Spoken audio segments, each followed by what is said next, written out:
Hi, this is Corey Johnston, and today's lesson is going to take place in the 90th chapter in the book of Psalms. This is the earliest chronologically written one. The authorship is attributed to Moses, who precedes David by some at least 250 years, and then Asaph comes after David a little around 500 years.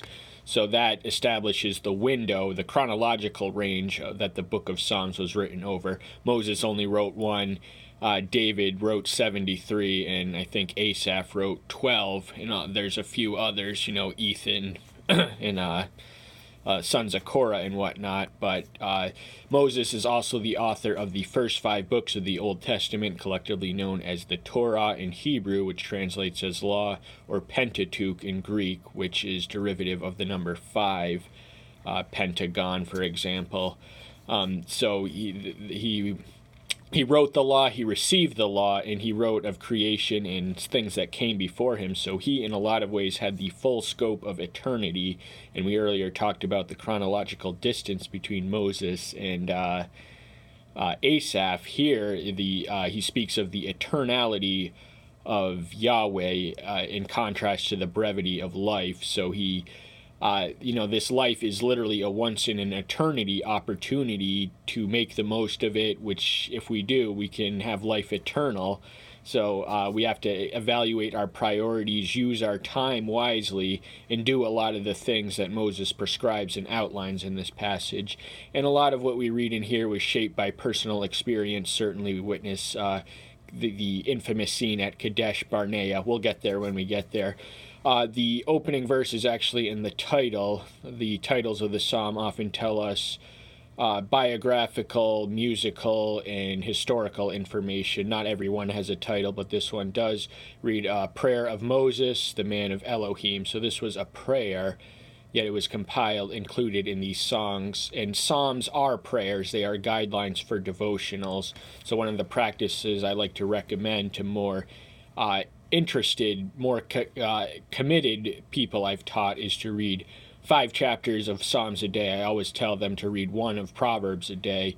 That's not too intimidating, but once they catch on, I get them reading 5 Psalms a day, because the number 150 is divisible by 5 and 30. That repeats a monthly cycle. Then you repeat it next month. But this, the eternal echo of this passage reverberates to today. So even though he's speaking to no one in particular, but a little over 3,000 years ago, he's speaking to us today, and he's a man of Elohim. That's not an understatement. He had a special, unique relationship with him, and we earlier mentioned he wrote Genesis, so he really had the connection to creation and beginning and all that. Yahweh, you have been our refuge in all generations. So all generations, the people of Yahweh from Abraham to Moses, was a little over 500 years in length, the majority of which time they had spent in Egyptian bondage. So we can imagine that just the thought of Yahweh while these people were doing backbreaking labor may have sustained them and kept them to survive. They probably made it to salvation for not having forsaken Yahweh in the midst of their trails. But there's also the not implausible scenario where Israel had been corrupted by Egyptian idols, because all we read is that there came a Pharaoh who knew not Joseph. But we don't read that the Israelites did anything to provoke it, but perhaps they succumbed to Egyptian idolatry and had forsaken the God of their ancestors, the God of Abraham, the God of Isaac, Jacob, etc. But in all generations now, this stretches back to Adam, the first human to have a relationship with Yahweh, and Moses certainly had a special one too. Before the mountains were born, or you had brought forth the earth and the world, even from everlasting to everlasting, you are El. So he existed before the foundation of the earth, and mountains were born. Mountains is a symbol in the ancient symbolism of eternality, because they are believed to be aged, and they are not as old as the earth itself, but closer to it than any life form inhabiting it. Um, and but even before he did all this, he was who he was. He's always been who he has been, and he's always going to be who he was. He's the same yesterday, today, and forever. He is eternal, immutable, unchanging. So why is the world even in motion? He did not create it out of necessity. He did not give us the plan and path of salvation out of necessity. He doesn't need us, but it is an act and expression of his love, which we should not take lightly. Knowing what we know, we really don't have a choice, do we? Verse 3. You turn man back to dust and say, return, O children of men. So the power of life is also, he has the power of death, and the sin had taken toll on humanity by his time. We witness, now Moses lived to be 120 years, but eventually we're going to read that he considers 80 years a long life. So Moses, who's lived 120 years, the three 40-year categories can be conveniently categorized in his life story. So the first 40 years he spent as an Egyptian adopted prince of royalty. The next 40 years he spent as a shepherd in Midian. And then the final 4 years he spent as a shepherd of his people, leading them through the desert to the promised land from bondage in Egypt. But I just strayed severely from the passage. But the power in life is in the power, and the length of life is as nothing before him who is eternal, who gives us life out of his eternal plan and eternal essence, and perhaps share some of his eternality if we have eternal life. For 1,000 years in your eyes are like yesterday that has passed, or like a watch in the night. So time is not, he looks at time altogether differently. He created time, he controls time, he is not controlled or at the mercy or subjected to time. He exists everywhere in time and all at once. We are creatures of flesh and must exist in with the laws of physics, but he exists outside those laws, so he is not bound or shapen. So 1,000 years into your eyes, now many people have interpreted this to elongate the process of creation. Now, the Lutheran Church recently passed a mandate saying six literal days, as described in Genesis, is the truth we're going to publicly stand on, and I applaud them for that. I think the defense of this doctrine is paramount. It's been that way pretty much ever since Charles Darwin crept in and did what he did, but we're not gonna go there. So this passage is also repeated in the New Testament, 2 Peter 3:8, in reference to the end times. I think some scoffers were scoffing because he told us there would be scoffers who would scoff because he had not come, but he tells them that time is as nothing. It is altogether different from his vantage point, from the divine perspective, which controls it and understands it, all its intricacies from start to finish, all the way through and all the way to the end. He knows something that maybe you don't, might want to just consider that.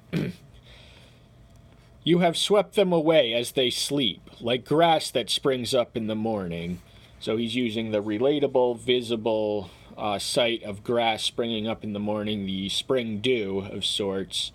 But he's also saying the other people, that's how they have been swept away as they sleep. So sleep is tantamount to death or inactivity, and inactivity always leads to sin. In the morning it flourished and springs up. At evening it is cut down and withered. So he's speaking about life metaphorically. So he's comparing a human life to a blade in the grass that comes and goes as a daily matter. Of course, we are nothing in the span of history, and in the span of eternality, we are dwarfs. We are microdots of dwarfs. We are so infinitesimal that Moses has an awareness of it that we would be wise to cultivate. For we have been consumed by your displeasure, and by your wrath we are alarmed. He's not protesting the persecution. He has implicit faith that his justice is just and righteous because it stems from him. He's just acknowledging the fact that he had been, his people, that's the nation of Israel, had been, they had, I think this is the Kadesh Barnea part where they had rebelled, and that can be read of in Numbers 16. but the purpose of wrath is to provoke us to alarm, because when I read the destruction of the ancient epicenters of iniquity, which were fire and brimstone laid upon them, I wonder if it couldn't happen anywhere in America. Some of our cities are so bad, but I'm convinced that there's always a righteous remnant wherever there is. So it's not within God's will to just blot out a city like he would have done in Sodom and Gomorrah, where there were no 10 righteous people left. You have laid our wickedness before you, our hidden ways in the light of your face. So our secret sins are as equally blinding and transparent and offensive as the sins of the flesh that the world takes notice of. So one of the challenges of being guilty of the sin of spirit and being surrounded by sins of the flesh is we can grow judgmental, and if this is unchecked and we just become critically we develop a neurosis for critical investigation, then we're gonna I don't really know where I was going with that thought. We're just going to move on. 9th verse. For all our days have passed away in your wrath. We spent our years like a whisper. Once more, he's acknowledging the chasm between a human life and the eternal one. He sits and dwells in eternity. We read of in Isaiah 57:15. Eternity is from his throne, and his throne is eternal, as he is, because he's been there since eternity. He brought it into being. So everything we can experience in the brief passage of life is as a flicker in the eyes, in the sand, in the sea of eternity. The days of our lives are 70 years, or if due to strength, 80 years. Yet the best of them is to but toil and exertion, for it is soon cut off, and we fly away. So the brevity of life now, he himself lived to be 120 years, but had he died at 80 years old, he wouldn't have been this historically significant figure. So he was kept alive beyond that point for a divine purpose, something very special that no one else could do. He had providentially arranged for him to be drifted in the basket and raised by the Egyptian Pharaoh.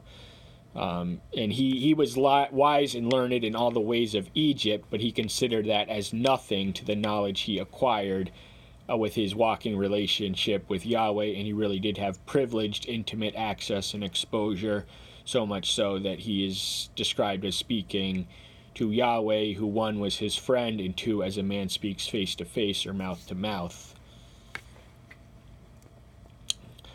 But of the the years we live, the majority of them are going to be defined by struggle. But that's just something we have to live with and respond and prepare for and adjust accordingly as it comes its way. And then we fly off. That just means we're nowhere near the map, not anymore, not any longer. Who knows the power of your displeasure and your wrath according to the fear of you? That is something none of us know the full extent of his wrath except the Son, who bore the angry wrath of his Father against sin. He put the punishment on his Son, but that takes us into excessively Christological New Testament territory. That's one of the habits I incidentally notice and criticize in others far more than I do in myself. One of my complaints with the commentaries I come across is these unwarranted Christological interpretations with no identifiable inference to the text itself. But I just did that right there. This is, I'm learning too. I don't have all the answers. Not yet. Not in this lifetime. Teach us to number our days, and let us bring the heart to wisdom. So, with the mind of the brevity of life, we have to make full advantage of what years we have in order to add life to our years and years to our life. There's a quantitative as well as qualitative dimension to prospering in life. And so we have to number our days and use them wisely, walk in wisdom, and redeem the time, as we read of in Ephesians 5th chapter, children of wisdom. So in order to make the most of life, we do not have the luxury not to be wise. Wisdom is a gift which comes from the one who is not only wise, but supernally so, He is an omniscient being, the attribute which translates as unlimited or infinite intelligence. So any wisdom we have can only come from him, or the best nuggets of wisdom we have can come from him, and he's dropping some through Moses, through me, to you right now. Return, O Yahweh, how long? And be sorry for your servants.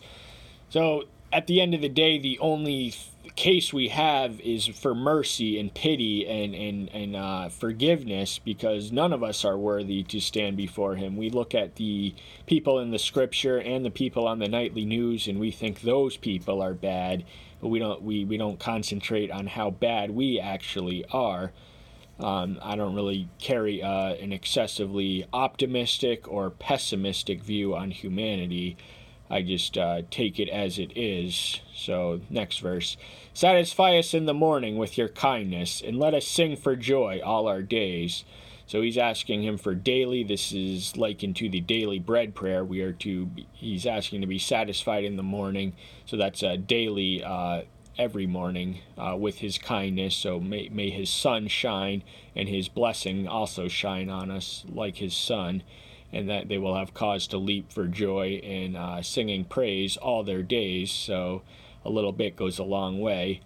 Give us joy according to the days you have afflicted us, the years we have seen evil. So in the grand scope and scheme of eternity, whatever evils we have borne in life, forever how long, are going to be mended almost instantly, especially in the lens of eternity. The injury and wound will be so forgotten as to not even exist anymore at that point.